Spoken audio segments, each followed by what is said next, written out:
Welcome to the latest episode of 5 on the Floor on the 5 Reasons Sports Network. Thanks for joining us on your favorite podcast app, on Apple Podcasts, on Android, Spotify, or the 5 Reasons YouTube channel. Also, make sure you subscribe to Off the Floor.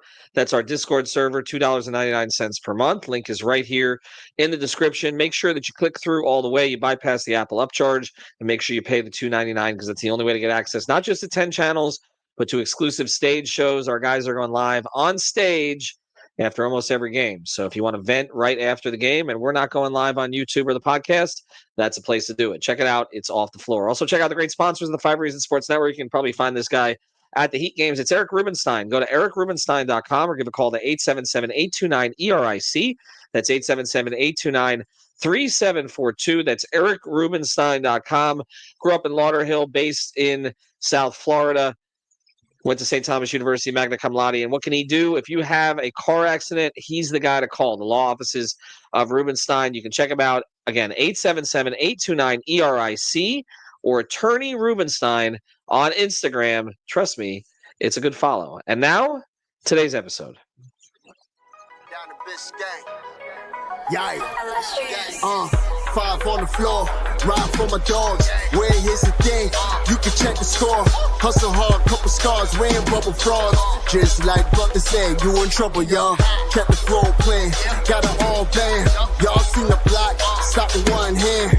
And Pat, we trust. You sound scared. It's about have the guts, we're here to bring the heat.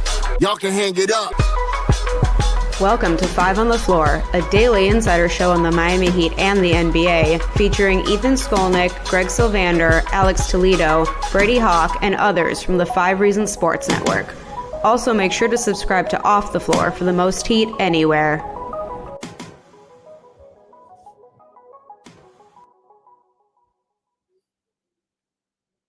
Welcome back to 5 on the Floor. Here's today's floor plan. I'm going to try to get through this. Apologize for my voice. A little bit of a cold here, so I'll try not to sneeze on all of you and infect you. I'm Ethan Skolnick. You can follow me at Ethan J. Skolnick and at 5 Reasons Sports. I got Greg Sylvander. You can follow him at Greg Sylvander. And we're going to keep this simple today. We did not have an opportunity on the podcast, at least, to break down Jimmy Butler's comments in the locker room after his return from his 7-game suspension. Butler scored 8 points in the first half, 10 points in the second half, finished with 18. Very little impact in other ways. We'll get into that as we go forward. No impact on the game result, but I don't know that he would have mattered one way or the other because the Heat never beat the Nuggets. We've seen this going back to the finals, but also around the finals, they never beat them at home. Of course, they couldn't beat them one game at home during the finals a couple of years ago. It's just a terrible matchup. It gets into everything we talk about functional size that they don't have at certain positions. The fact that Aaron Gordon returned recently, he's been somebody who's hurt the Heat consistently. And then Jamal Murray, who has had kind of a bad season, but he had 45 the other night. He had 30 against Miami, and he made it look easy. Another kind of nondescript game from Bam, another scoring game from Tyler. Not much contribution from anybody else, but the story was Jimmy. And part of the story, well, let's start from the very beginning. Let's recap the night. I know you did this a little bit on the podcast with Sean, so people should check that out. But I was at the arena. I can tell you that the reaction to him being introduced last, again, the Heat stayed with form last night. He was part of all the Vice videos. They didn't take him out of any of them. Obviously, he's still with the team. They weren't going to do that. But they introduced him last as if he's still the franchise player, even though nothing has really changed. His meeting with Mickey Arison and the reports of this have started to come out, really didn't change much. Essentially, it seems like Jimmy is willing to stick it out right now until he's traded. I'll get to his exact words in a minute, and then you can take him at face value or not. And you can take him at face value on his performances or not.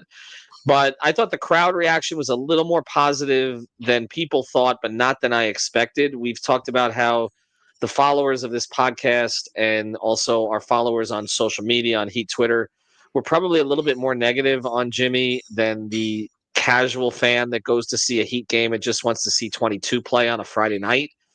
And so, especially as he had a couple of dunks, you saw people get into it. Maybe it's a little bit of hope trafficking that they're going to work this thing out, or maybe it's, again, they just like watching a good basketball player play basketball, even if he's not at his peak level. But I thought it was a little bit more positive than maybe most thought, although, again, pretty in line with what we thought. I guess the one thing that surprised me was him speaking to the media afterwards. I did not think that was any kind of a guarantee. He doesn't do it after every game. I'm not even sure the Heat wanted him to do it. He did it in the locker room. Bam and Tyler did it in the interview room, as has been their custom. Probably doing it in the locker room made sense rather than calling more attention to it in the interview room. But when we came out there, just to give you a little scene, Greg, everybody was kind of camped out in front of his locker. We were told he likely would talk. Again, this is never a guarantee with Jimmy. And Tyler joked because he was a couple of lockers over. As Jimmy was in the training, he was like, he ain't want to talk to you guys. And then he did come out, and first he asked for a little space, and then he did speak for about 3.5 minutes, and we'll get to the comments. But let's get to the performance first.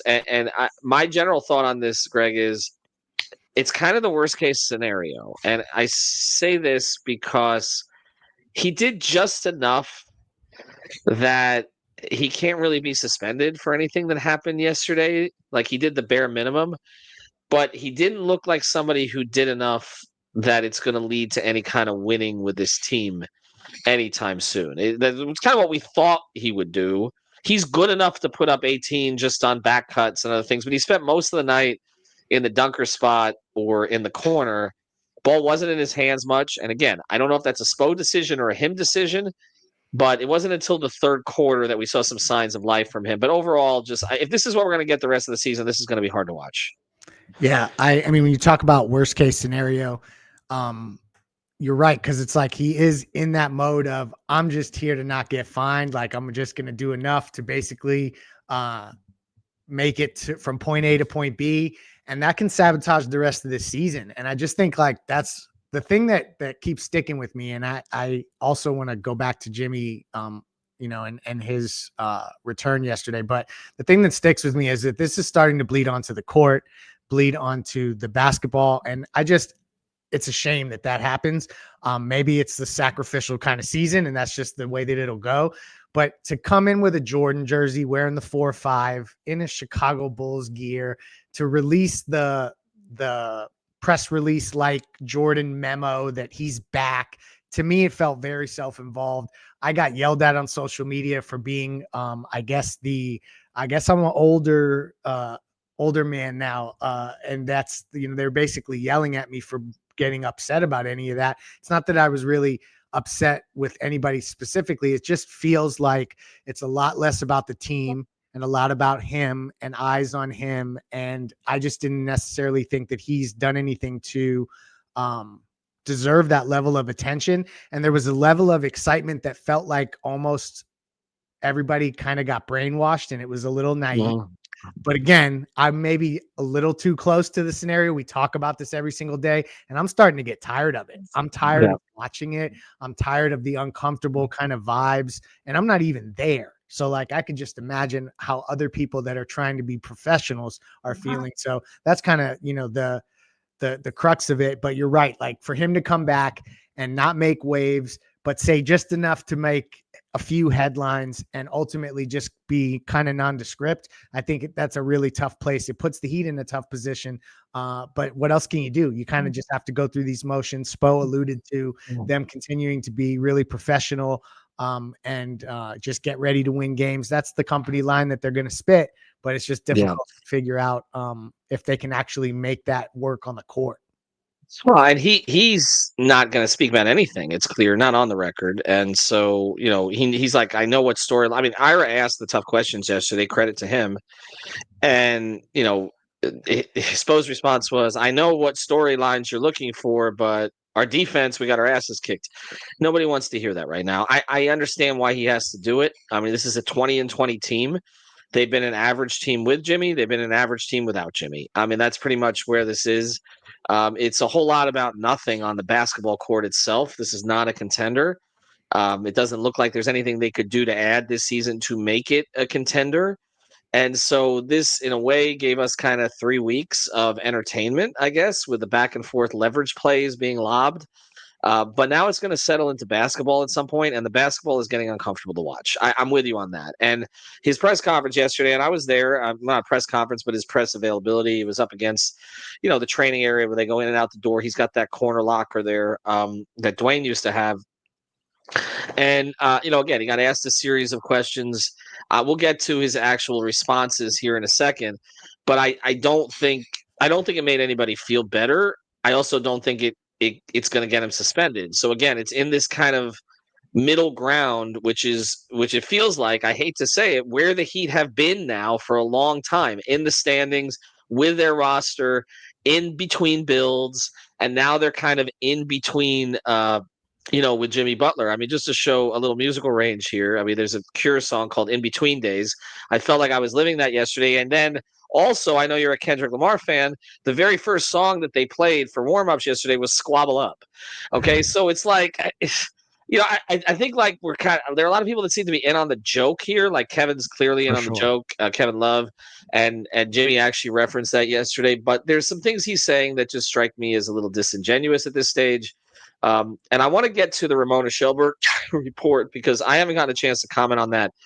But it feels like we're kind of living in the Truman Show, for another reference. I mean, you remember that movie with Jim Carrey where like he's being watched and things that are happening or affecting the way that things play out. Like, I feel like the media is not just reporting the news now, but a lot of us have kind of become the news in terms of the way that things are being received by the two sides. And the Ramona report is a perfect example of that because the stuff about how teammates anonymously telling her, at least one team source, where it says, we don't want him back in the locker room. Like that report, it's not just her reporting what's happening. I think that report made it even more uncomfortable yesterday. I'm not blaming her for it. She's doing a good job as a reporter. She spent time with the team on the West Coast. But it's like, again, I don't think Jimmy cares about what the locals say. But that gets brought back to him, and that was the story yesterday on ESPN. And he's got to be walking into a locker room wondering, like, maybe he knows, but like, who doesn't want me here? Like, this whole thing has gotten way uncomfortable at this stage for everybody. But we'll get to Jimmy's comments in a minute, and then kind of what they do about this after that. We do want to mention a great sponsor of the 5 Reasons Sports Network, sponsor of this particular episode, Underdog Fantasy. Underdog, the best place to cash in on all your takes during the football playoffs. I'm getting ready to watch the Ravens game right now, so you make sure you jump on there. We've got also the Lions game coming up. And then tomorrow, I don't know, should I call the Ravens game or the Bills game? I don't know. The Dolphins would lose to both. And then obviously the game's coming up tomorrow as well. Check it out. Underdog, again, the best place to cash in on all your takes during the playoffs with over 5 million happy players and 2 billion won. Underdog makes it fun and easy to cash in all your favorite athletes' performances. They got all your favorite leagues, teams, and stars to choose from. And it's the only pick-em platform that puts the power to cash out in your hands. Now, you can either keep riding with your entry or tap the Win Now button to cash out whenever you want. So check it out. Download the app, sign up with the promo code 5FIVE, and deposit now to get up to $1,000 in bonus cash instantly. Again, that's the code 5FIVE. Must be 18 years or older, 19 or older in Alabama and Nebraska, 19 or older in Colorado for some games, 21 or older in Massachusetts and Arizona, and present in a state where Underdog Fantasy operates. Terms apply, void in Colorado for some games. If you're concerned with your play, call 1-800-GAMBLER or visit www.ncpgambling.org. All right, let's get to Jimmy's comments. I was right to the side of him, so I heard them in real time. I'll start with this. The decision to wear the Jordan 45 was, in my view, a really poor decision. He talked about who suggested it to him. I can't remember. I understand the reference, obviously. I'm old enough, okay? I understand Jordan came back with 45. I'm back on all of that, okay? But the optics of him doing a post-game availability in a Bulls jersey when all this is about being traded, and especially, not that he wants to go to the Bulls now, but that he played for the Bulls before, and he's literally not wearing Heat gear. He's wearing Bulls gear. I'm sorry. Like the optics, call me old also. The optics of that are awful. Wear it into the arena if you want. Okay, gets on social media. Have something else to change into for the post-game availability. I mean, he's done it shirtless before. That would have been better than wearing a jersey where you just see Bulls on the front. I'm sorry. Like, if I saw a lot of Heat fans reacted very negatively to that. Like, he's losing. I don't think he cares, but he's losing whatever little support he has. There's always a group there that just hates the front office, and they're going to take his side on anything. And okay, that's fine. I think we can make the arguments about whether they did enough to help him. I wish we could have those arguments instead of this stupid shit. I mean, that was to me just like you're wearing a Bulls jersey in the Heat locker room. Like, come on, okay? Like, it just. And it wasn't a Jordan-like return. Like, can we just cut the shit for 5 seconds? And like, he's not Jordan. He's not Jordan. I mean, can we cut the shit right there? He's not Jordan. If he was Jordan, the Heat would be extending him. Okay, like that's he's one of the top 5 players in their history. I have him at number 3. He did amazing things in the postseason, things that even Dwayne and LeBron did not do. Okay, like 56 against Milwaukee in that game and all the rest of that. And he should be celebrated for what he's accomplished. But it's turning into a clown show. Like that was. I'm sorry. Like I don't think he cares about getting additional people on his side. I really don't. Okay, he just wants out of here. All right, but it's the optics of it were pretty awful. All right, let's get to. It's a Bulls jersey in the Heat locker room. Like, am I that old that I think that's ridiculous? I don't know. Should I? I didn't get offended by the Bulls element because I knew it was specifically because I saw Bernie tweet the letterhead and the press release Yeah, I know. the way that Jordan did. And I remember because he actually came back against Indiana in Indiana. Like Yes. it's ingrained in my He wasn't memory. great either. He made like 40% of his shots or under. Correct. If you remember the game, It wasn't good. And I almost think that was like an afternoon weekend game. That's crazy if I'm going to go and look that up afterwards. But anyway, yeah, I wasn't really necessarily offended by that because I knew he was leaning into the Jordan thing, but it makes us, I say us, sorry, I can't get away from it. It just makes us look a little ridiculous. And I think the league is watching, like, for instance, the national media types, the Zach Lowe's are tuning into that game. I'm using him as an example, but you could use it. Insert any name. Bontemps was there last night. Like, yeah, there's more national media interest. Ramona wrote about them. People haven't typically cared about the Heat, and it just does make it look like a circus. Like it's just not. And I know that seems to be what he's trying to do. And it's not. You're not going to suspend him for wearing a Bulls jersey in the Heat locker room. It's just go out, play well, and hopefully the Heat accommodate him with a trade that also, in their view, benefits them. Right? Like that's all this is about. Let me get to some of his comments. Yesterday, Alex did a good job of transcribing some of them. I can fill in the details because I was there for the rest of them. I knew I was going to play. He was asked on coming back after 7 games. That's what they had told me. It was a lot said by everybody except for me, to tell you the truth. So we'll let people keep talking like they know everything, like they have all the answers. And then sooner or later, the whole truth will come out. Till then, I'm going to let people keep talking. I want to cycle back to, you know what? Let me hit that comment first. Actually, I'm not going to cycle back to that. I'm going to hit that comment first. You don't have plausible deniability when the people around you are speaking for you. You just don't. Okay. And I understand that not every athlete can get everyone around them to shut up. All right.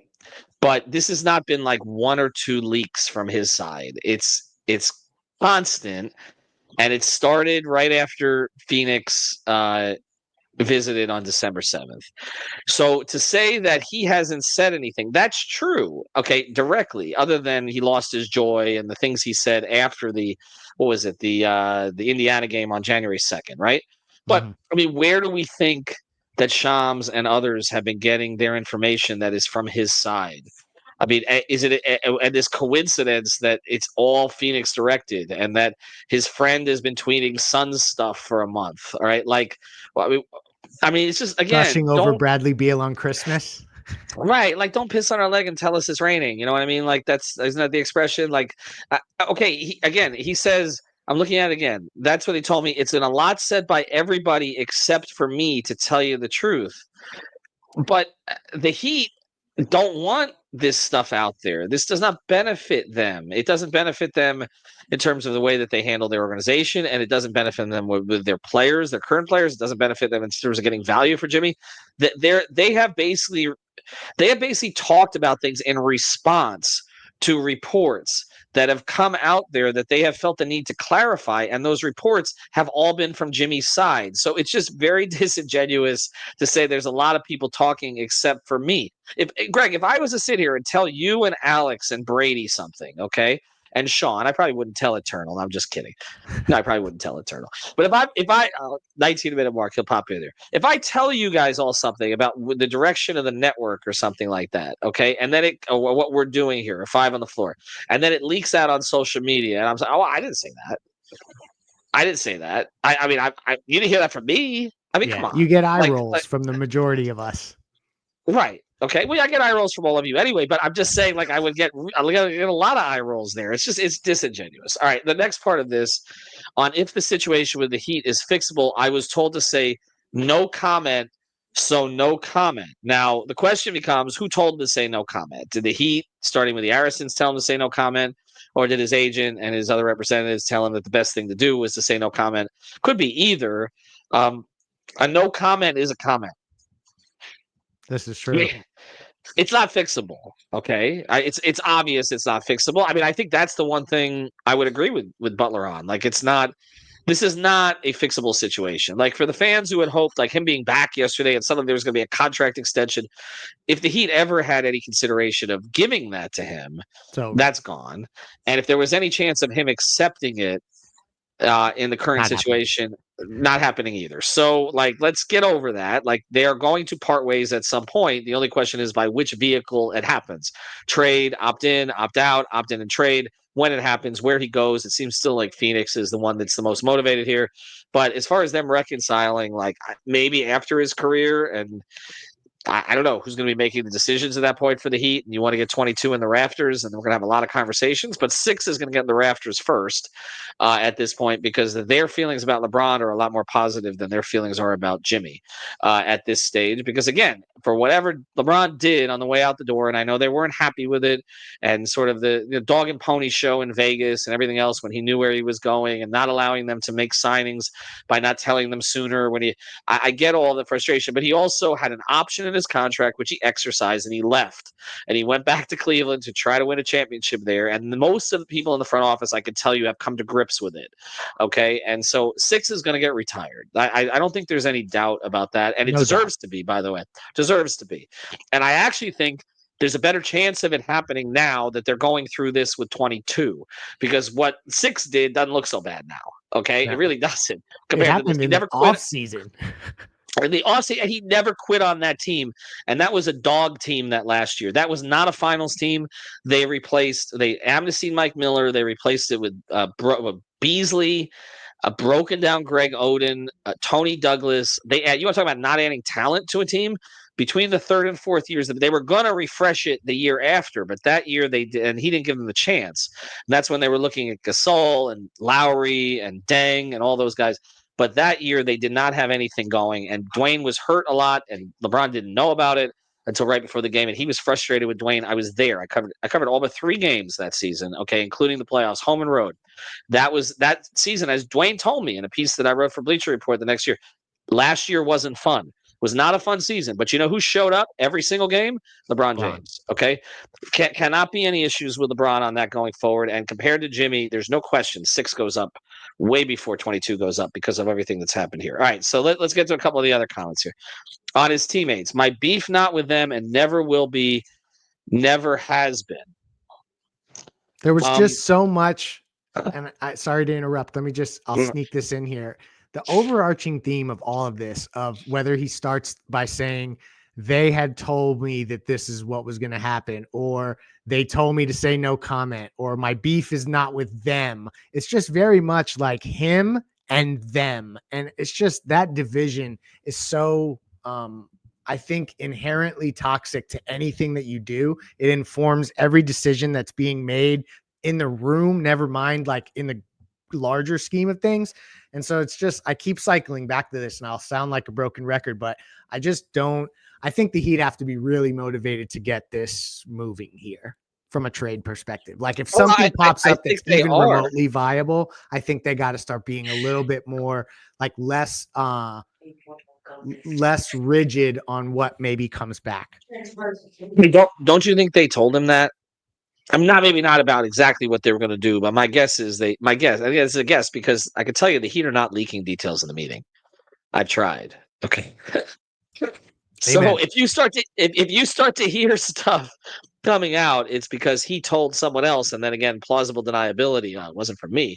So I can tell you they're not putting out details in the meeting, but it would seem to me, okay, that they have essentially told him, listen, we're going to keep working this thing, okay, to get you out of here.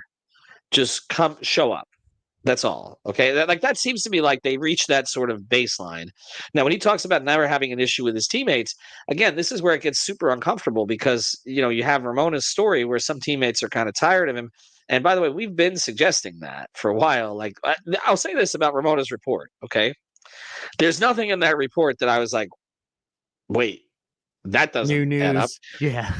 I'm not criticizing her for it because she got it much more in detailed form, and I'm not writing these days either, so I'm just talking on a podcast and talking on and typing on off the floor. But like we have hinted, at things we've heard, okay, but I'm not going to name names about players that I believe to be frustrated with him, like unless the player says it on the record. Like I'm not going to put a player out there like that. Now Ramona didn't put the names out there, but enough people started guessing then, and I'm trying to avoid even that because I don't think that's fair to the players. People handle, and look, it's like in any business relationship, there are certain coworkers that you like more than you like others, and there's certain you like more on certain days than you like them on other days, and there's certain ones that you used to like, but you don't like the way that they're acting right now, and all of these things could play into it. So I'm not going to put a player or two's name out there who I believe may be frustrated with him because, again, it might have changed by the morning. Okay, I have longtime friends of mine that I've had separated from for a while, and we've come back together as friends. And it depends on the day, okay, really, with as you know, with any kind of relationship. So I just think that's I think what Ramona's report did was I did think it makes it more untenable.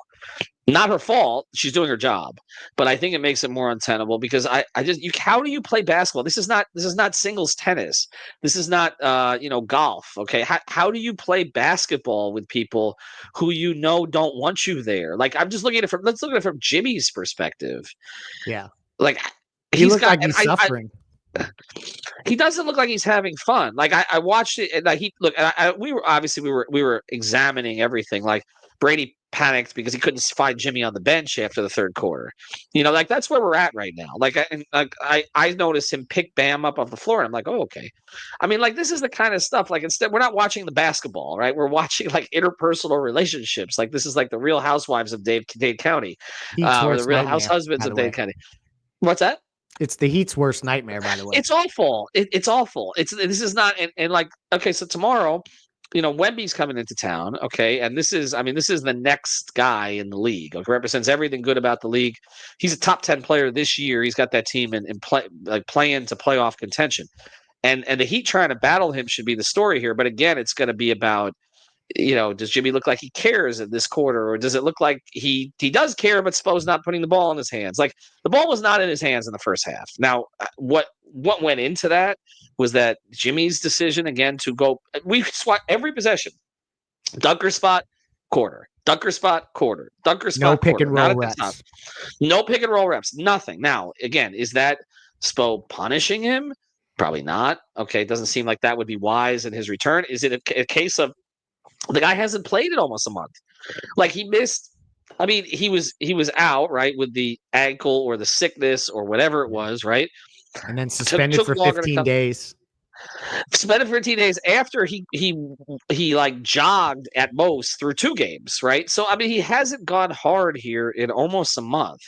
So the idea that Spo was gonna like put him, and that's why again, I don't know why Jimmy would put that kind of pressure on himself, though he likes doing it by putting the 45 on back, the Jordan thing. When like, what were the odds? Like Jimmy scored 18 yesterday. Okay, I had him over on Prize Picks at 14.5.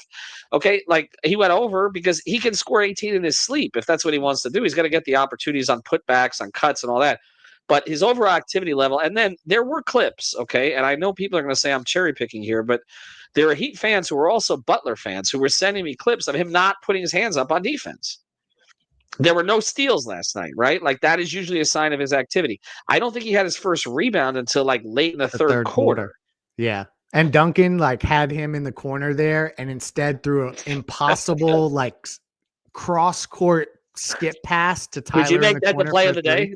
We did, but I'm bringing it back here because I thought it was very. It was ridiculous. It wasn't just Greg. It wasn't just that it was an impossible skip pass. It was an impossible skip pass. It was a great pass with 3 seconds left on the shot clock. Yeah, Jimmy was literally to his right because Duncan was kind of at the elbow at the 3-point line and did not have a shot. And Jimmy's to his right and throws it over the top. I've never seen Duncan make that pass before. Throws it over the top of the defense to Tyler with 3 seconds left on the shot clock, and Tyler makes the shot, okay? But it's just like, and I saw Duncan and Jimmy, who have had their issues at times, but like I saw them communicating coming out of timeouts. Like I didn't feel like it was a total freeze out.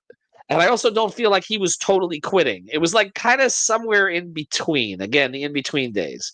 Like they're in this eternal purgatory. I think that should be the title of this episode. What did Pat call it? The abyss? Yeah. Like this feels like eternal purgatory. Again, it can't seem to pick a build type. Okay. And now they're in this purgatory with Jimmy. And they're 40 and 40. 20 and 20. But yeah. 20 and 20. 40, right, 40 game, right. It feels like it's been 40 and 40. If they play 80, it's going to be 40 and 40. And then it'll be 41 and 41. And then they'll lose a play-in game and they'll win a play-in game. And then it'll end up the 8th seed, and that's when they'll get crushed by Cleveland. Like, I think, to your point, okay, and we'll go through this. This is not sustainable. We know that. I'll get to his last comment, and then we'll close. He asked on what happens if he's still on the Heat after the trade deadline. I'm a hoop. That's it. Yep. I mean, you can't say anything else. Mm-hmm. I got to think. I'll go on record again. I'm going to double down on it. He won't be here after February 6th. But then if he's not here after February 6th, you got to pledge right now, okay, that we're not going to kill the Heat for the return. Because if the idea is to just get him out of here, okay, whatever, make him happy, alleviate the discomfort and all the rest of this, because you're no longer comfortable being uncomfortable.